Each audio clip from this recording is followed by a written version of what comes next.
અમદાવાદ શહેરમાં વાયુ પ્રદૂષણનું સ્તર સતત ચિંતાજનક રીતે વધી રહ્યું છે। સમગ્ર શહેરનો સરેરાશ AQI 210 નોંધાયો, જે ખરાબ શ્રેણીમાં ગણાય। શહેરના પશ્ચિમ વિસ્તારોમાં સ્થિતિ વધુ ગંભીર જોવા મળી રહી છે। મણિનગરમાં સાઉથ બોપલમાં AQI 200 પાર નોંધાયો। ઈસરો, બોપલ, SP સ્ટેડિયમ અને વસંતનગરમાં 210 AQI નોંધાયો છે। સતત વધી રહેલા પ્રદૂષણને કારણે શ્વાસ લેવામાં પણ તકલીફ અને ગળામાં બળતરા જેવી સમસ્યાઓ વધવાની શક્યતા છે। ત્યારે નાગરિકોના આરોગ્ય માટે ખતરાની ઘંટડી સમાન આ હાલનું પ્રદૂષણનું સ્તર જોવા મળી રહ્યું છે।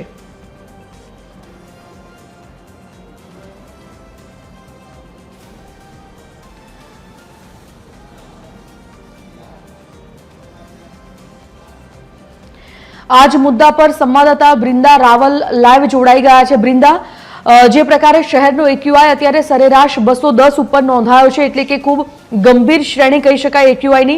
અલગ અલગ જો વિસ્તારોની અમદાવાદમાં વાત કરીએ તો એ પણ ખૂબ ગંભીર શ્રેણીમાં છે। કેવા પ્રકારની તકલીફો લોકોને આ AQI ના સ્તર વધવાથી થઈ રહી છે અને સાથે કેવા પ્રકારના તકેદારીના પગલાં લેવા જોઈએ આ પ્રકારની પરિસ્થિતિમાં?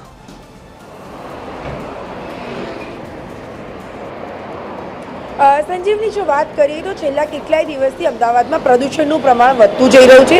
સરેરાશ જે AQI છે તે 210 અમદાવાદમાં નોંધાયો છે। સૌથી વધારે જો વાત કરીએ તો થલતેજ વિસ્તારની અંદર નોંધાયો છે, કારણ કે જે રીતે પ્રદૂષણ દિવસે દિવસે વધી રહ્યું છે તો લોકોને જે તકલીફો છે તે વધી રહી છે, એટલે કે ગળાની અંદર બળતરા જે છે તે થઈ રહી છે। સાથે જ શરદી ખાંસીના કેસમાં વધારો થઈ રહ્યો છે। અમદાવાદની જો વાત કરવામાં આવે તો અમદાવાદમાં જે વાતાવરણ છે તે ક્યાંક ને ક્યાંક ઝેરી બની રહ્યું છે। ખાસ જો વાત કરીએ અમદાવાદની તો અત્યારે જે ફોગનું જે કહી શકાય કે દ્રશ્યો છે તે જોવા મળી રહ્યા છે। વહેલી સવારથી જ આ પ્રકારના દ્રશ્યો જોવા મળી રહ્યા છે। સૌથી વધુ થલતેજ વિસ્તારમાં 257 જેટલો નોંધાયો છે, મણિનગરમાં 213, વિક્રમનગરમાં 253, ઈસરો બોપલમાં 210, ઉસ્માનપુરામાં 217, એટલે કે જે પ્રમાણે અલગ અલગ વિસ્તારોમાં આજે AQI નોંધાયો છે તેના પગલે અમદાવાદીઓ જે છે તે ક્યાંક ને ક્યાંક મુશ્કેલી અનુભવી રહ્યા છે। બીજી જો વાત કરીએ તો જે શહેરીજનો છે તેને જે ગળામાં બળતરા હોય કે પછી ખાંસી, શરદી અને લોકોને અવાજ બેસી જવો, એટલે કે જ્યારે પણ શરદી ખાંસી થાય તો તેવા પ્રકારની સમસ્યાઓ જે છે તે નોંધાઈ રહી છે। છેલ્લા 15 દિવસથી શરદી ખાંસીના કેસમાં વધારો થઈ રહ્યો છે। પ્રિકોશન્સની જો વાત કરવામાં આવે તો જે નાના બાળકો છે અને જે મોટી ઉંમરના લોકો છે તેઓએ ઘરની બહાર નીકળે તો કમ્પલસરી માસ્ક પહેરીને નીકળવું જોઈએ, જેના કારણે જે પ્રદૂષણ છે, જે હવા છે તેનાથી નુકસાન ન જાય।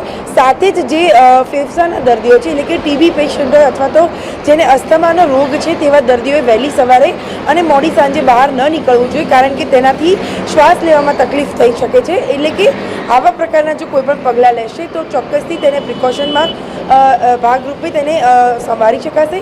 પરંતુ શહેરીજનોને એક ડૉક્ટરો દ્વારા પણ એક અપીલ કરવામાં આવી રહી છે કે જો કોઈ પણ કારણસર બહાર નીકળવાનું થાય તો કમ્પલસરી માસ્ક પહેરીને નીકળે, જેના કારણે કોઈ પણ પ્રકારે ગળાની તકલીફ જે છે તે ન થાય। જી સંજીવની, ધન્યવાદ બ્રિંદા સમગ્ર માહિતી માટે। તો અમદાવાદમાં અત્યારે પ્રદૂષણનું સ્તર સતત વધી રહ્યું છે અને વાયુ પ્રદૂષણ યથાવત રહેતા લોકોના સેહત, લોકોના આરોગ્ય સાથે જોખમ તોડાઈ રહ્યું છે। થલતેજ અને વિક્રમનગર સૌથી પ્રદૂષિત એરિયા અમદાવાદના 257 AQI નોંધાયો છે અને અલગ અલગ વિસ્તારોની જો વાત કરવામાં આવે તો તમામ વિસ્તારોમાં પણ 200 ઉપર આ AQI નોંધાતા હાલ તો તકેદારીના પગલાં લેવા માટે પણ તંત્રએ સૂચન કર્યું છે।